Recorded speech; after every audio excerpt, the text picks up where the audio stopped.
ቲጂ እባክሽ ሌላ ችግር አትፍጠሪ። ሰላም ለዚህ ቤት በእርግጠኝነት ሳሚ መሆን አለበት። ሳሚ እባክህ። ሰዓት ዘርፌ ድርጅቶችን በሙሉ ኪሳራ ላይ የጣለችው እና ታዲያ ድርጅታችንን ሰርተን እኮ ማሳደግ እንችላለን። ተጨማሪ ብር ያስፈልገናል። ይሄን ቢገኝ ብቻ እንዴ በተኝስ ታዲያ መንገድ ዘግተሻል እንዴ ለምን? ስለዚህ የእነ ሳሚ ድራማ እዚህ ድረስ ደርሷል ማለት ነው። ታውቂያለሽ ሚሳለሽ ተርጉም አላለም እንዴ? እና ታዲያ ይሄንን ነገር እንዳልተፈጠረ ሊሆን? አዎ ምንም የተፈጠረ ነገር የለማ። ይኸውልሽ ልጅቷን ይልቅ የበለጠ እንድትጠራጠር ነው ያደረግሻት። ምንም ነገር ሳታይማ አታወራም። ቆይ መልሼ እደውልልሻለሁ።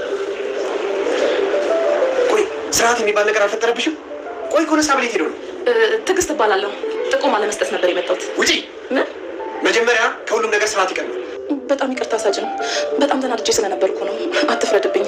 እነዚህ ሰዎች እኮ አበሳጭተው ሊገሉኝ ነው። ስለማን ነው እያወራሽ ያለሽው? በሰርጉ ዕለት ወደ እስር ቤት የገባው ሱራፌል ዛሬም ይሄ 40 ሚሊዮን ብር እያነጋገረ ይገኛል። ቲጂ በድጋሚ ሱራፌል እንዴት ወደ ቤት ሊመለስ ይችላል? ከእስር ቤት በፍጹም መፈታት የለበትም በማለት ዳግመኛ ክስ ልትፈጥርበት ወደ ፖሊስ ጣቢያ ሄዳለች። ሽብሩ ከአንቺ ጋር መኖር እፈልጋለሁ፣ አሁን ላይ ከቤዛ አንድ ክላስ ወስደን አብረን መቀመጥ አለብን እያለ እንግዲህ ለሳሮን ምላሽ ሰጥቷታል። ሳሮን ግን በፍጹም ይህ ነገር አይሆንም፣ ለምን ፈጠንክ፣ ለምን ዘገየህ እያለች ግራ እያጋባችሁ ትገኛለች። ሱራፌል የኛን እርዳታ የሚፈልጉ ቤተሰብም እንዲሁም ደግሞ በዙሪያችን ብዙ ሰዎች አሉ፣ ስለዚህ ይህን ብር ማጥፋት አለብን በማለት ለቤዛ ነግሯታል። ቤዛ ግን በፍጹም ይሄ ነገር አይሆንም እያለች ነው የምትገኘው። በስተመጨረሻ ግን የነ ሱራፌል ቤት አካባቢ የሆነ ጥበቃ ቆሞ ይታያል። ሰላም ጤና ይስጥልኝ ውድና የተከበራችሁ ተመልካቾች እንዴት አላችሁ? እግዚአብሔር ይመስገን እኔ በጣም ደህና ነኝ። በያላችሁበት ሰላማችሁ ይብዛ እያልኩኝ እንግዲህ በጠፋም ዋላደር እያልኩኝ ብቅ እያልኩ እገኛለሁ። ዛሬ ቤዛ ድራማ 115 ይዤላችሁ መጥቻለሁ። እስከ ቪዲዮ ፍጻሜ ድረስ አብራችሁ ይቆዩ። ለቻናሉ አዲስ ከሆናችሁ ሰብስክራይብ በማድረግ ቤተሰብ ሁኑ። እንዲሁም ነባሮች ላይክ በማድረግ አበረታቱኝ፣ አብራችሁኝ ቆዩ። ሀሳብ አስተያየታችሁን በኮሜንት አስቀምጡልኝ። ቲጂ ዛሬ ላይ እንግዲህ ወደነ ሱራፌል ማለትም ቤዛ ቤት መታለች። ቤዛና ሱራፌል አሁን ላይ ሱራፌል ከእስር ቤት ስለተፈታ ደስታቸውን እያጣጣሙ ባለበት ሰዓት እንግዲህ እሷ ብቅ ብላ አሁንም በፍቅራቸው ላይ መሰናክል ሆናባቸዋለች።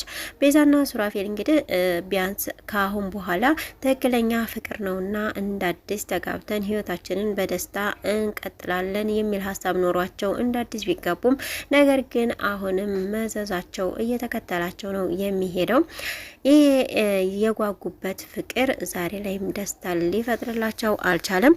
ሀሳብ፣ ጭንቀትና እንዲሁም ደግሞ ሌላ መሰናክሎችን ከኋላ እያያዘባቸው ነው የሚመጣው።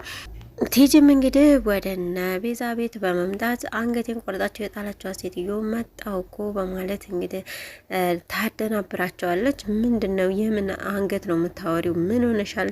ስለምታወሪው ነገር እኮ እኛ ምንም አናቅም በማለት ሱራፌል ቢነግራትም እሷ ግን ልታባራ አልቻለችም። አንገት ሞታለች ብላችሁ አንገቴን ቆርጣችሁ ጣላችሁት እያለች በምትልበት ሰዓት ሳሚ ከውጭ ይመጣል።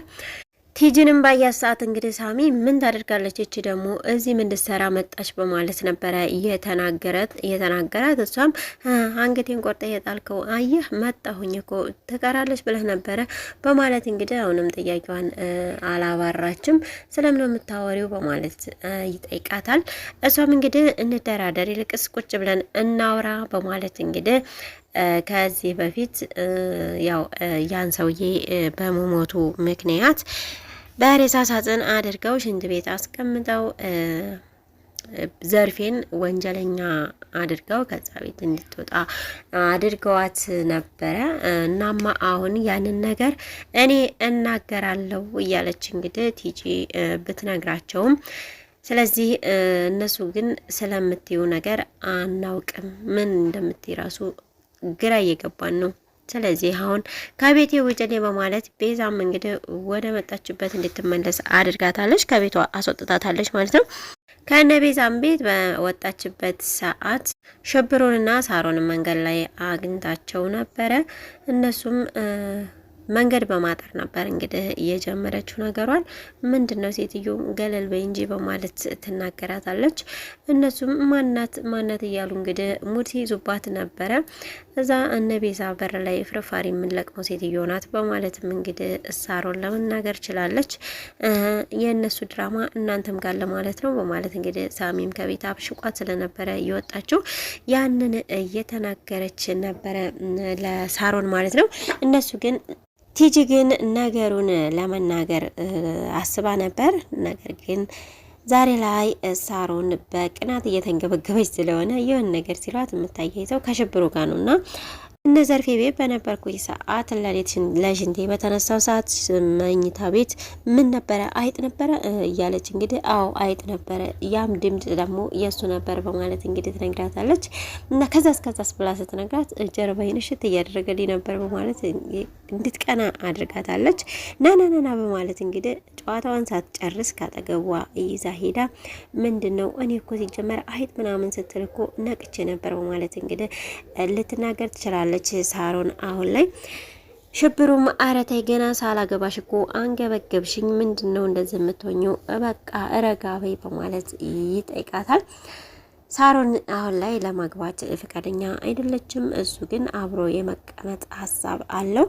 ሳሮንም እንግዲህ በቅናት እየተንገበገበች ሁሉ ነገር ቀድሜ ስለሰጠው እሺ ስላልኩ ደጅ ስላላስጠና ሆነው እንደዚህ የምትሆንብኝ እያለች ነው የምትገኘው። ሳሚም አሁን ላይ ስለ ነገሩ እየተመካከሩ ነበር ከሱራፌል ጋር ማለት ነው። ሳሚ ቤዛና እንዲሁም ደግሞ ሱራፌልም ስለሰሩት ወንጀል እየተመካከሩ ነበረ። እንዴት እናድርግ? ይቺ ቲጂ ግን በዚሁ ተቀጠለች ሚስጥሩን ሁሉ የምታወጣና የምትደርስበት ነው የሚመስለኝ። ለምን አናምንም እያለች ቤዛ ብትናገርም ነገር ግን ይህን ነገር ማመን የለብንም ወንጀል ያለ መረጃ አይሆንም። ስለዚህ እኛ መረጃውን ሰጥተን አሳልፈን ሱራፌል ተሰጠነው እዛው እስር ቤት ነው የሚበሰብሰው። ይሄ እንዲሆን ካልፈለግሽ ደግሞ መረጃ ስለሌላቸው በምንም አይነት ሊያገኙን አይችሉም በማለት ሳሚ ለቤዛ ምላሽ ሰጥቷታል። ቲጂ ግን አሁንም አላረፈችም። ቀጥታ ወደ ፖሊስ ጣቢያ ሄዳ ነበረ። ያው መርማሪው ሳጅን እንግዲህ ስልክ እያወራ በነበረበት ሰዓት ሳታንኳኳ ምናምን ቀጥ ብላ ስለገባች ውጭልኝ በማለት ነበር የተናገራት። ለእኔም ለአንተም የሚጠቅም ነገር ነው፣ እኔ መረጃ ልሰጥን የመጣሁት በማለት እንግዲህ ትናገራለች። ምንድነው መረጃሽን በማለት ነግሯት ነበረ። እኔ እዛ ቤት በነበርኩ ሰዓት እንግዲህ ሽንት ቤት ሬሳው ተቀምጦ ነበረ። ይህን ያደረጉት ደግሞ ሳሚና ሱራፌል ናቸው። ደግሞ ቤዛ ናት፣ እሷ ምቿ አለበት በማለት እንግዲህ ሁሉንም ነገር ትናገራለች። እንዲሁም ደግሞ ብዙ መረጃዎችንም ይጠይቃታል። ለምን ይሄን ሁሉ መጠየቀኝ ብትለውም ያው መጠየቅ ስላለብኝ ነው በማለት ያፋጥጣታል። ብሩም የት እንዳለ አውቃለሁ፣ ነገር ግን ይሄ ለህይወቴ አደጋ ይፈጥርብኛል በማለት ነው የተነገረችው። መረጃውንም እንግዲህ በስርዓት ያው መረጃ አይነቅምና ተቀብሏታል። እሷም ቤዛ አሳይሻለሁ መቀመቅ ነው የምከትሽ እያለ ዛሬም በክፋቷ ቀጥላበታለች። በስተመጨረሻ ግን አንድ ወጣት እንግዲህ ቤቱን ከቦ እያየው ነበረ። ምናልባት ማ ሊሆን ይችላል፣ ብሩ የተቀመጠው እዛም ሊሆን ይችል ይሆን አይታወቅም። ሱራፌልም ይህን ብር ማጥፋት አለብን፣ መንቀሳቀሻ ብር ያስፈልገናል በማለት ለቤዛ ቢነግራትም ቤዛ ግን በፍጹም ይሄ እኮ የኛ ገንዘብ አይደለም፣ ልንጠቀመው አይገባም እያለች ነው የምትገኘው። እንግዲህ እያጠፉት ይሆን ይጠቀሙበት ይሆን ወይንስ ደግሞ አይጠቀሙበት ይሆን? በቀጣይ ቪዲዮ ደግሞ እናየው ነው የሚሆነው። እስካሁን አብራችሁ ስለቆያችሁ እጅግ በጣም አመሰግናለሁ። ለቻናል አዲስ ከሆናችሁ ሰብስክራይብ ማድረጋችሁን አትርሱ። በያላችሁበት ሰላም ለሀገራችን፣ ሰላም ለሕዝባችን።